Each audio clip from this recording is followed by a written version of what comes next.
On the morning of November 2nd, 1943, in the dense jungle northwest of Empress Augusta Bay on Bougainville, a Japanese platoon commander named Lieutenant Takashi Yamamoto made an entry in his field diary that would later puzzle American intelligence officers. He wrote, "The enemy does not fight as soldiers should. Every man carries a machine gun." This wasn't true, of course, but to Yamamoto and hundreds of other Japanese officers encountering American Marines in the Solomon Islands, it might as well have been. What they were experiencing was their first sustained contact with the M1918 Browning automatic rifle, the BAR, distributed at a density that seemed to violate every principle of military organization they had been taught. The confusion was understandable. In the Japanese Army, automatic weapons were precious, centralized assets. A typical infantry company of 180 men might have 2 or 3 light machine guns, carefully positioned, their crews specially trained. These weapons were the backbone of defensive fire, and losing one was considered a tactical disaster. But American rifle squads, each numbering just 12 men, carried 1 BAR as standard issue. Some units carried 2. This meant that in any given engagement, Japanese soldiers faced automatic fire, not from fixed positions they could identify and suppress, but from multiple points that moved, shifted, and seemed to multiply. If you're enjoying this deep dive into the story, hit the subscribe button and let us know in the comments from where in the world you are watching from today. The immediate tactical problem was this: Japanese infantry doctrine emphasized fire discipline and aimed shots. Riflemen were trained to fire slowly and accurately, conserving ammunition for sustained engagements. This worked when facing enemies with similar constraints, but when every American squad could suddenly unleash bursts of automatic fire 15 or 20 rounds, in rapid succession the careful, disciplined approach became suicide. Yamamoto's diary continues, "We advance in skirmish line as trained. Then comes the sound like tearing cloth, and men fall in groups. We cannot see the gun positions. When we locate one source of fire and move to flank it, another opens from a different angle." What he was describing was the BAR's defining characteristic, mobility. Unlike the heavy machine guns, both armies used weapons that required crews, tripods, and fixed positions. The BAR could be carried and fired by a single soldier. It weighed 19.5 pounds, compared to the 32 pounds of a Japanese Type 96 light machine gun. More importantly, it could be fired from the hip, from the shoulder, from behind cover, while moving. This mobility shattered Japanese tactical assumptions. Their training manuals, refined through conflicts in Manchuria and China, taught specific responses to machine gun fire: identify the position, suppress it with rifle fire, flank it with infantry while it's pinned.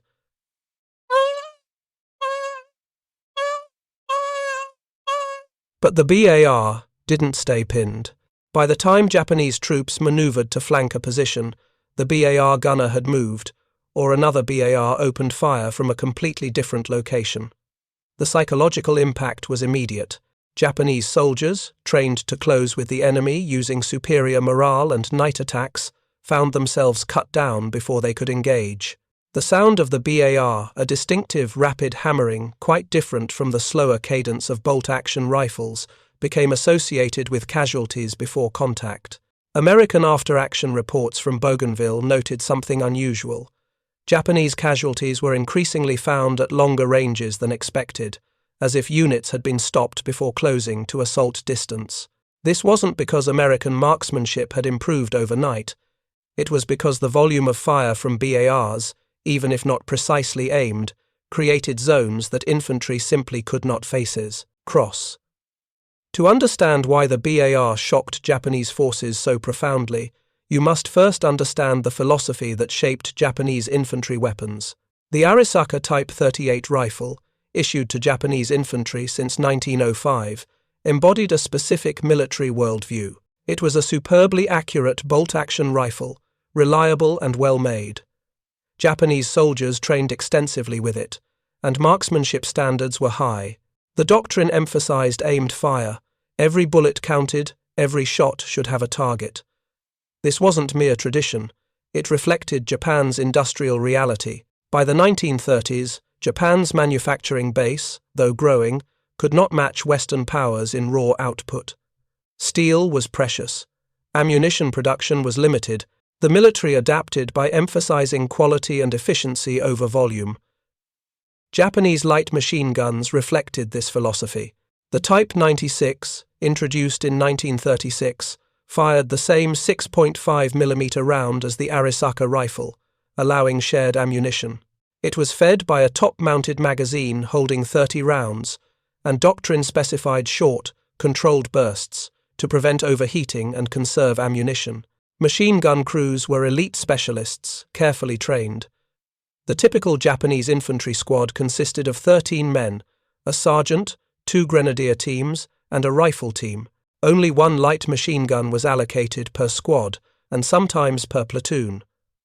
This concentration of automatic fire made tactical sense in a resource-constrained environment. Centralize your special weapons, protect them, maximize their impact.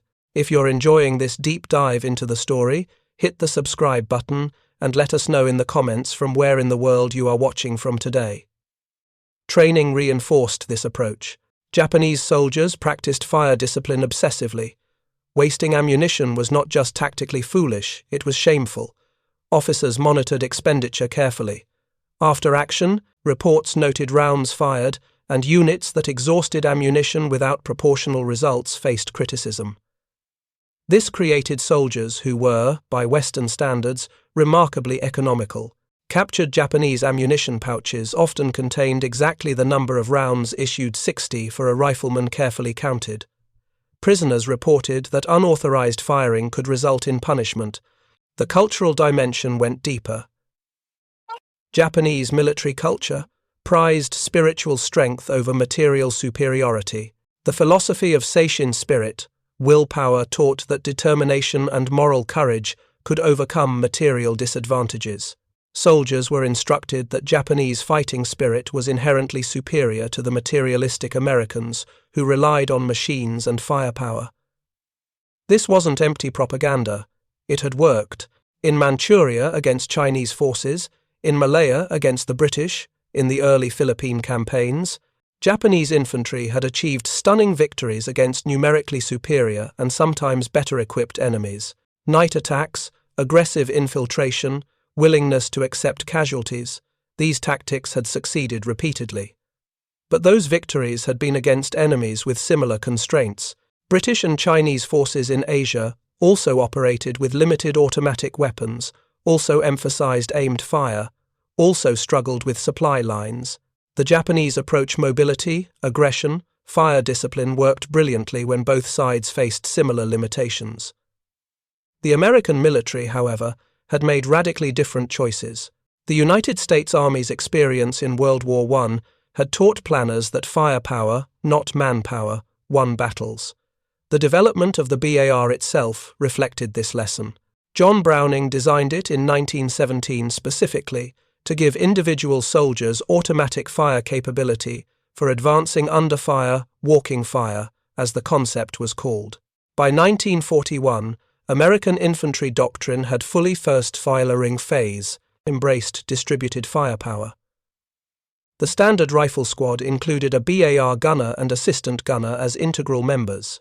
Unlike Japanese light machine guns, which were support weapons, the BAR was simply one component of the squad's organic firepower.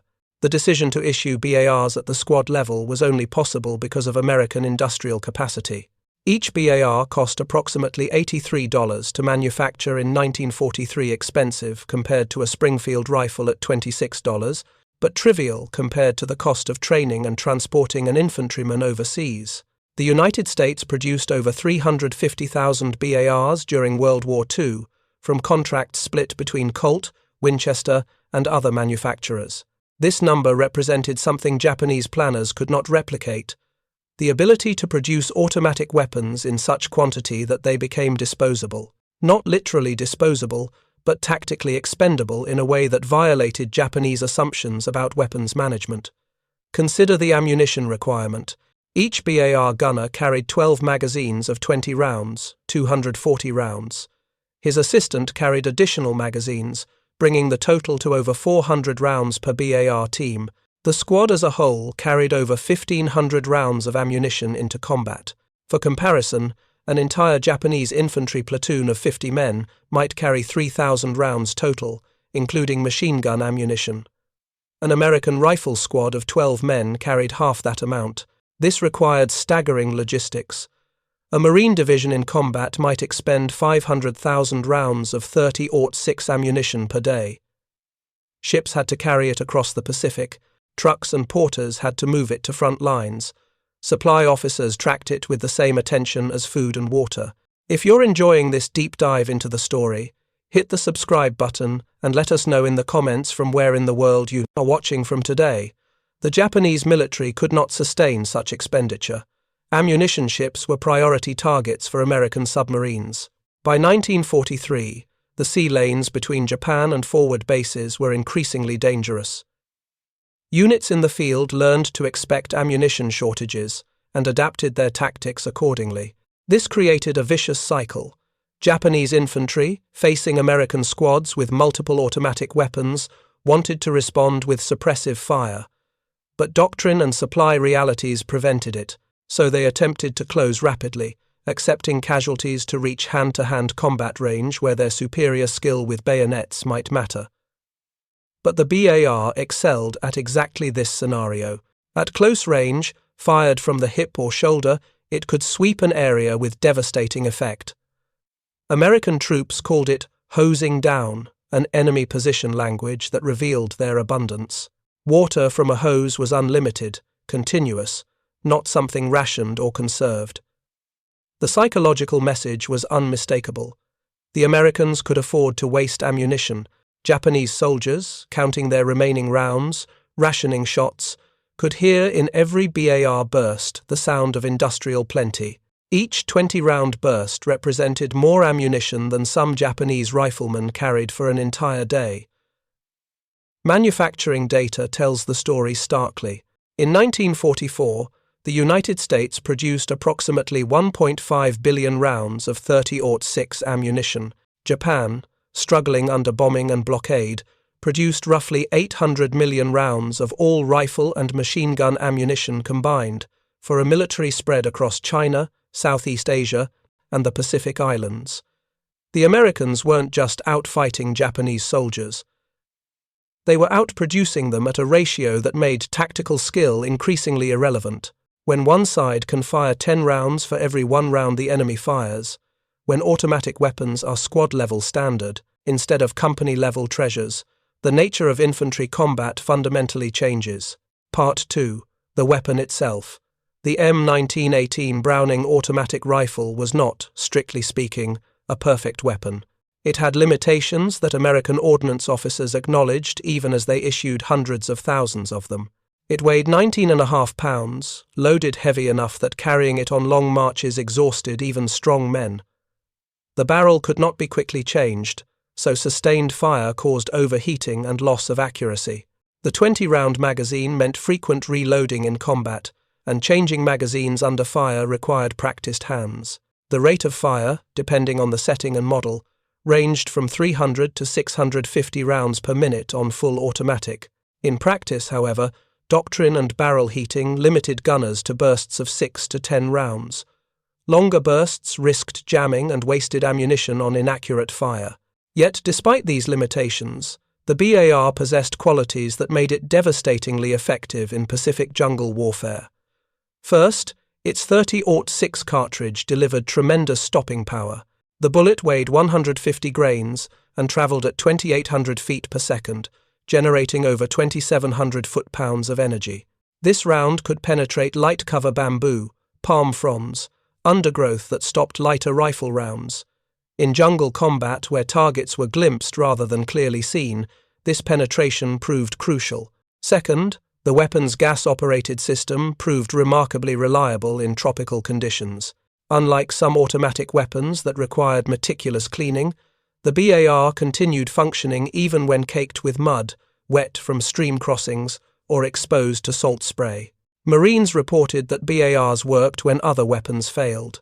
Third, and perhaps most importantly, it was simple to operate. The safety, magazine release, and fire selector were intuitive, A trained rifleman could learn to operate it in hours, not days.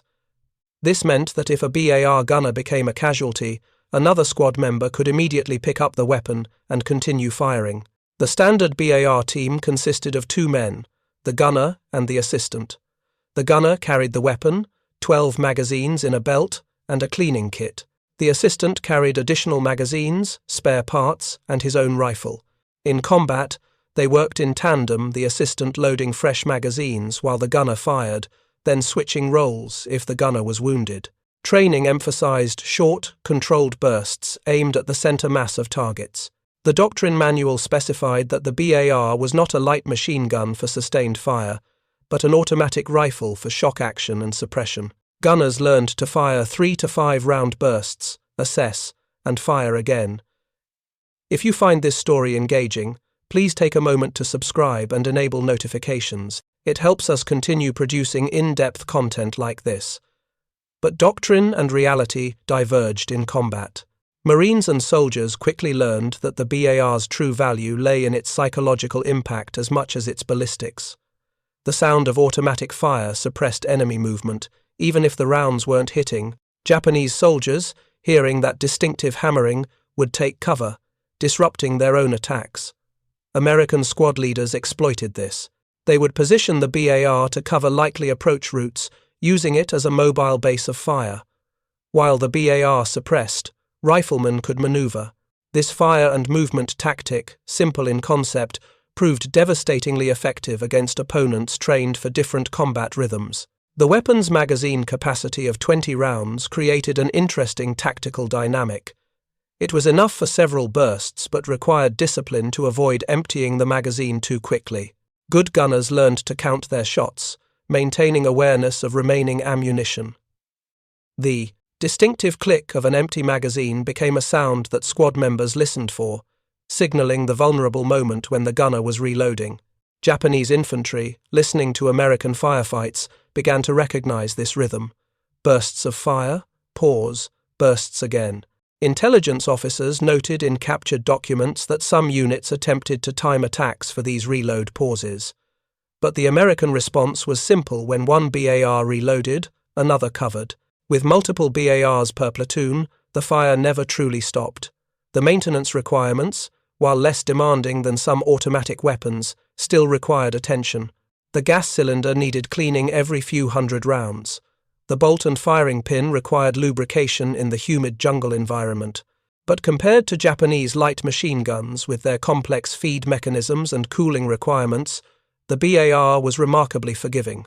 By late 1943, American units had developed hard-won expertise with the weapon. They knew its quirks, that the selector switch could be bumped from semi-automatic to full automatic during movement, that magazines could be finicky and required firm seating, that the bipod legs were often removed to save weight because most firing was done without them. The reality of what distributed automatic firepower meant became brutally clear on November 24, 1943, at a place called Peaver Forks on Bougainville. The Japanese 23rd Infantry Regiment, considered an elite unit with combat experience in China, had been ordered to push American Marines back from their expanding perimeter. The attack plan followed standard Japanese doctrine: infiltrate at night, assault at dawn, close rapidly with the enemy to negate their firepower advantage. The regiment assembled approximately 1,200 men for the assault. They moved through the jungle in darkness, navigating by compass and terrain features they had scouted. Officers synchronized watches. The plan called for simultaneous attacks on multiple positions, overwhelming the defenders before they could coordinate their response. What the Japanese commanders did not know was that the Marine positions they were attacking, held by elements of the 3rd Marine Raider Battalion, had been reinforced and resupplied the previous day. Each Marine squad now had its full complement of BARs, and ammunition had been brought forward in quantity. The attack began at 5:30 in the morning, just before dawn. Japanese infantry, moving in small groups, emerged from the jungle approximately 75 yards from Marine positions. They advanced in rushes, firing as they came, exactly as their training dictated. The Marine response was immediate and overwhelming. BARs opened fire from multiple positions, creating intersecting fields of fire that caught the advancing Japanese in a crossfire. The volume of fire was so intense that the initial Japanese rush simply stopped, men dropping or diving for cover. A Marine sergeant later described it. "We didn't need to aim carefully. We just pointed the BARs toward the movement and let them rip. You could see the bushes shredding, small trees getting cut in half. Anyone in that beaten zone didn't have a chance." The Japanese attempted to continue the assault. Officers rallied their men, and groups of soldiers charged forward, screaming to maintain morale, but they were charging into fire that didn't slacken. As one BAR gunner reloaded, another continued firing. The Marines had so much ammunition that they could afford to fire suppressive bursts at suspicious patches of jungle, not waiting for clear targets. By 7 o'clock in the morning, less than 90 minutes after the attack began, it was over. Japanese forces withdrew, leaving over 400 dead in the jungle and clearing in front of Marine positions. Marine casualties were 23 dead and 37 wounded, a kill ratio that shocked both sides. After-action reports from the Marine side noted ammunition expenditure, over 50,000 rounds of rifle and automatic weapons ammunition, with BARs accounting for roughly a third of that total. Some BAR gunners had gone through more than 300 rounds each. Captured Japanese documents from the 23rd Infantry told a different story. Unit commanders reported unexpectedly dense automatic weapons fire from what appeared to be squad-level positions. One company commander wrote that his unit had advanced into what seemed to be machine gun fire from all directions, though later evidence suggested these were not heavy machine guns, but lighter weapons. The confusion was telling. Japanese soldiers, encountering massed BAR fire, assumed they were facing machine gun positions because in their experience, only machine guns fired automatically. The idea that ordinary infantry squads could produce such volumes of fire violated their tactical understanding. More revealing were the casualty patterns. Japanese dead were found clustered in small groups, as if entire squads had been cut down mid-charge. Medical examination of the bodies showed multiple wounds on many soldiers, evidence of the high volume of fire they had advanced into. One Japanese officer's diary, recovered from his body, contained a final entry written the night before the attack. "Tomorrow we attack the American positions. Intelligence reports they are not strongly held. We have surprise and the spirit of attack. Victory is certain." The weeks following Piva Forks saw a shift in Japanese tactical discussions that appears repeatedly in captured documents and post-war interviews. Officers began questioning the fundamental assumptions of their infantry doctrine. If every American squad possessed automatic fire capability, then the standard Japanese approach close rapidly to negate firepower advantage was suicidal. But what alternative existed? Some units attempted to counter BAR fire with their own light machine guns, but the numbers didn't favor them. A Japanese company with 2 or 3 Type 96 machine guns faced Marine platoons with 6 to 9 BARs. The Japanese weapons had better sustained fire capability, but they were fixed-position weapons.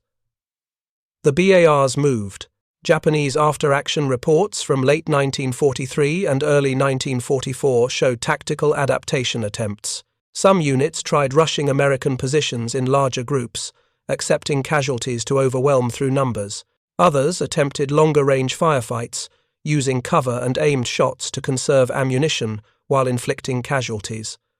None of these approaches succeeded consistently. The larger group rushes resulted in higher casualties without proportional gains.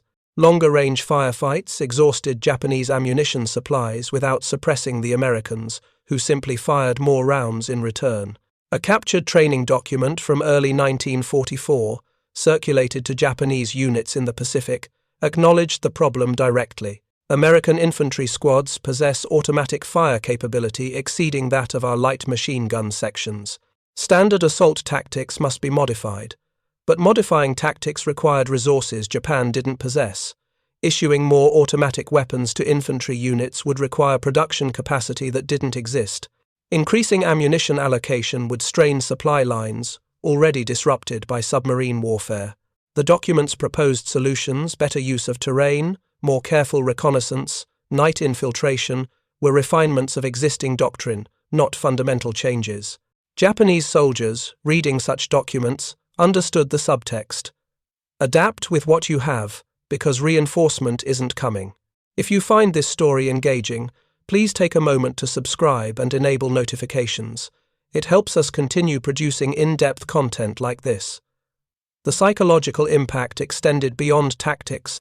Japanese military culture had taught soldiers that superior spirit could overcome material deficiencies. Bushido, the warrior code, emphasized courage, self-sacrifice, and moral superiority over the materially minded West. But courage couldn't stop automatic weapons fire. Self-sacrifice, however willing, didn't change kill ratios. And the Americans, with their distributed automatic weapons and seemingly unlimited ammunition, appeared neither weak-spirited nor morally inferior. They simply had more guns that fired faster. Some Japanese soldiers began privately questioning the propaganda they had been fed. One diary entry, from a corporal on New Georgia in January 1944, expressed this doubt. "We were told the Americans would not endure hardship, that they would break when pressed. But they do not break. Their weapons do not stop firing.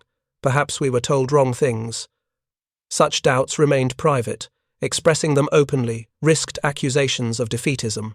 But the questions spread quietly through units suffering repeated defeats despite fighting courageously by their own standards. American intelligence officers, interrogating prisoners, noted a recurring theme. Captured Japanese soldiers consistently overestimated the number of automatic weapons they had faced. A squad that had encountered 3 or 4 BARs would report facing numerous machine guns. This wasn't dishonesty, it was genuine perception shaped by experience. To soldiers trained that automatic fire meant fixed machine gun positions, the mobile, distributed automatic fire from BARs seemed impossible unless the Americans had machine guns everywhere. The truth that America simply produced automatic rifles in quantities that made them squad-level standard issue was harder to accept than believing in some tactical deception or hidden weapons. Part 3. The lesson written in brass.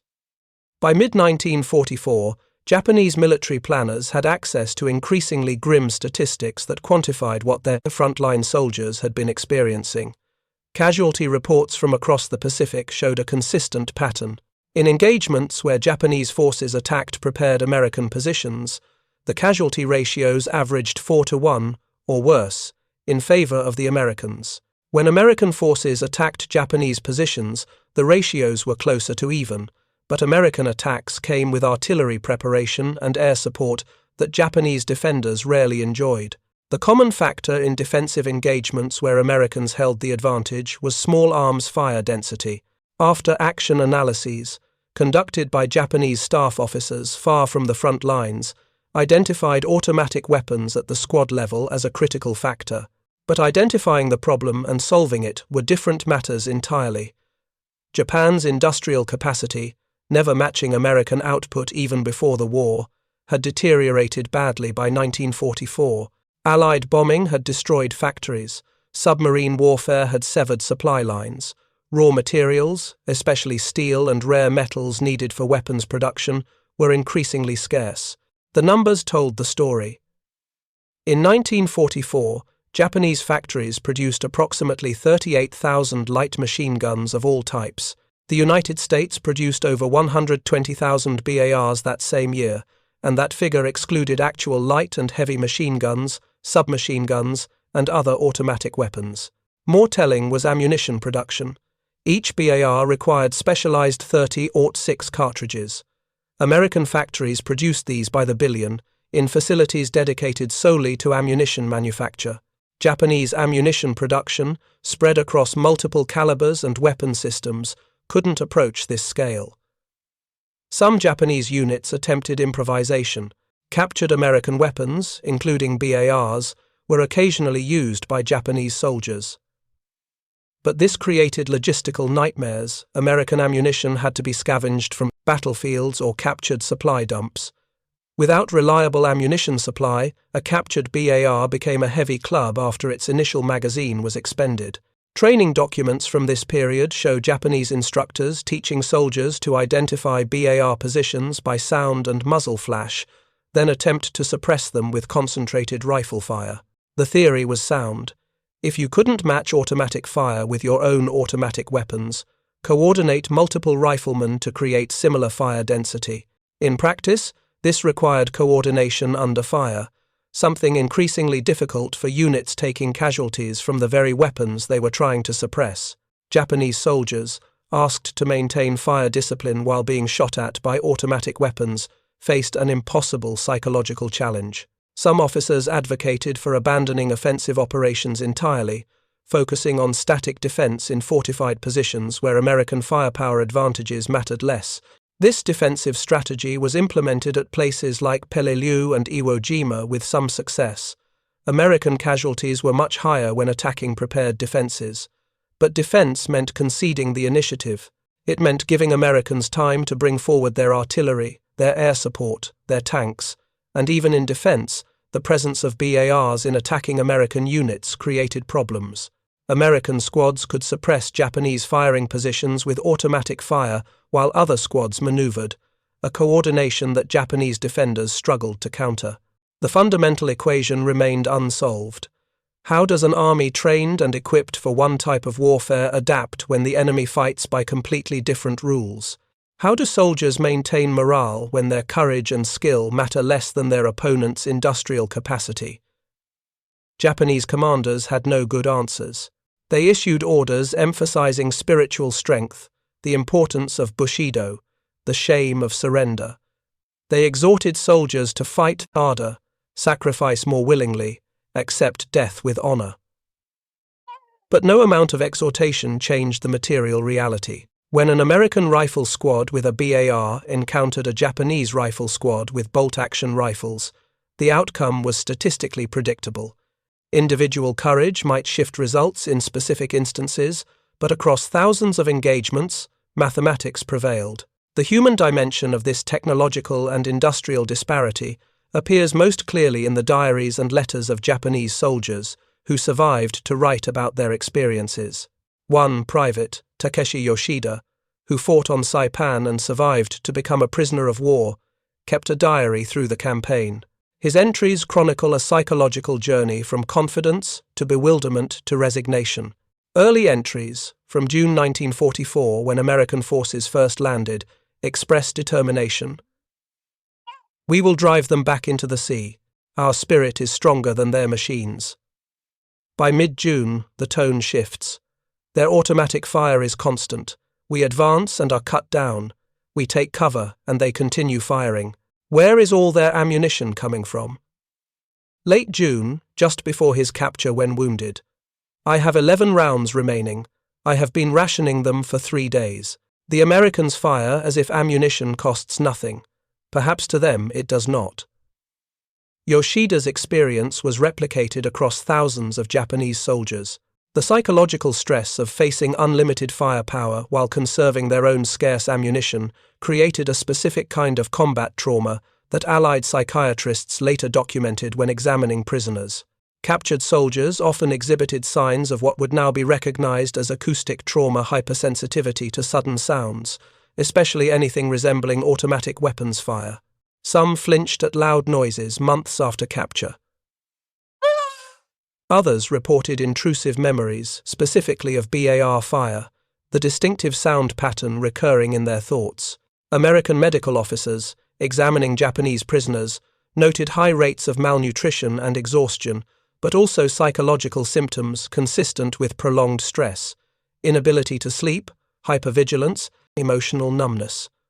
While some of this resulted from the general horror of combat, interviews revealed that many soldiers specifically cited American automatic weapons as a source of particular dread. One captured lieutenant, interrogated in August 1944, tried to explain, "Your rifle shoots 8 times without reloading. Your automatic rifle shoots 20 times. My soldiers shoot once, then work the bolt, then shoot again. In the time one of my men fires 5 aimed shots, your automatic rifle fires 20 rounds. How do we fight this? With spirit? Spirit does not stop bullets." The Americans conducting the interrogation noted that the lieutenant seemed less defeated by loss than by incomprehension. He couldn't understand how the Americans could field such weapons in such numbers. The explanation that America's industrial capacity simply produced them seemed insufficient to him. There had to be some tactical secret, some doctrine he was missing. But there was no secret. The answer was exactly as simple and as devastating as industrial production numbers suggested. America made more weapons, shipped more ammunition, and equipped every squad accordingly. The doctrine followed from abundance rather than creating it. For individual Japanese soldiers, this realization that they were not losing to superior tactics or braver enemies, but to factories they would never see, producing weapons they couldn't match, carried its own particular bitterness. Some diaries express anger at their own leadership for committing them to a war against such disparity. Others express a fatalistic acceptance, reframing survival rather than victory as the measure of success. A few continue to insist on spiritual superiority, even while acknowledging material inferiority, creating a cognitive framework where defeat became proof of moral strength tested against impossible odds. What almost none of the surviving documents express is surprise that Japan lost the war. By late 1944, most soldiers who had faced American infantry understood the outcome was predetermined. The only question was how long until the inevitable conclusion, and whether they would survive to see it.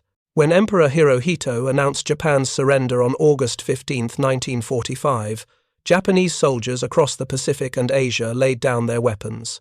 Among those weapons were thousands of Arisaka rifles, carefully maintained, functionally sound, but empty of ammunition after years of rationed fire. In the post-war analysis conducted by both American and Japanese military historians, the question of technological disparity received extensive attention. Japanese officers, interviewed about why their forces had been defeated, cited many factors: air superiority, naval dominance, superior logistics, artillery firepower. But when discussions turned to infantry combat specifically, one weapon appeared repeatedly in Japanese assessments: the Browning automatic rifle. Not because it was particularly revolutionary in design, it wasn't. Not because it was the most powerful weapon Americans fielded, far from it, but because it represented something more fundamental than its ballistic specifications suggested. The BAR symbolized an entirely different philosophy of warfare, where Japanese doctrine emphasized economy, conservation, and careful husbanding of scarce resources. American doctrine assumed abundance and built tactics around it. This wasn't superiority of thought or courage. It was superiority of productive capacity translated into tactical reality. Post-war Japanese military academies, when they were eventually re-established, studied this lesson carefully. The new Japanese self-defense forces, equipped by American military aid, received automatic weapons as standard squad equipment. The doctrine of distributed firepower, so alien to Japanese military culture in 1941, became foundational to their post-war training. But the deeper lesson went beyond weapons allocation. It touched on how nations prepare for war, what assumptions they build into their military planning, and what happens when those assumptions meet contrary reality. Japan had entered the Pacific War, believing that spiritual strength, tactical skill, and willingness to sacrifice could overcome material disadvantages. This belief wasn't baseless. It had worked in previous conflicts against opponents with similar constraints. But against an opponent who could arm every infantry squad with automatic weapons and supply them with unlimited ammunition, those factors proved insufficient. The BAR, in this context, was simply the most visible manifestation of American industrial power translated to the tactical level.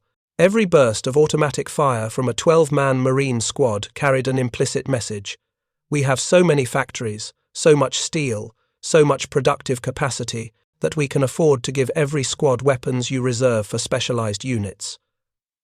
For Japanese soldiers who survived the war and later reflected on their experiences, the memory of BAR fire remained vivid.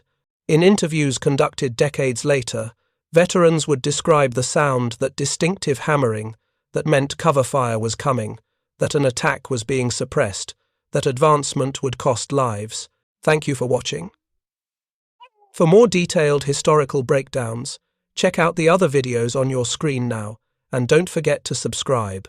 On the morning of November 2, 1943, Lieutenant Takashi Yamamoto wrote in his diary that every American seemed to carry a machine gun. He was wrong in the literal sense most carried rifles, but he was correct in understanding that something fundamental had changed in infantry warfare. The Americans had solved the problem of firepower distribution not through tactical genius or superior training, but through industrial abundance.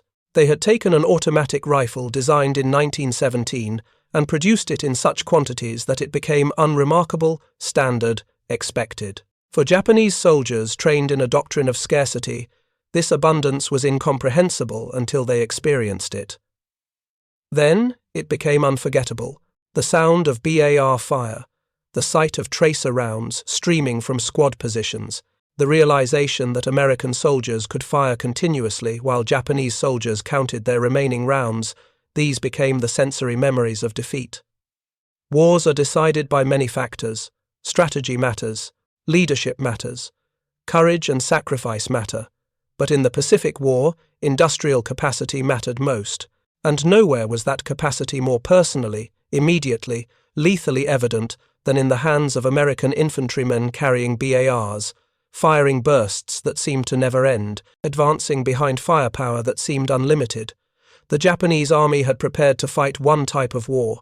They encountered a different war entirely, and the difference, often enough, could be measured in the cyclic rate of fire from a 19.5-pound automatic rifle that had become so common the Americans barely remarked on it. That was perhaps the deepest irony. What seemed impossible to Japanese soldiers, automatic weapons at every squad level, was considered ordinary by their opponents. The extraordinary had become routine through sheer industrial power. And that transformation, more than any battle or campaign, defined the nature of the Pacific War at its most fundamental level.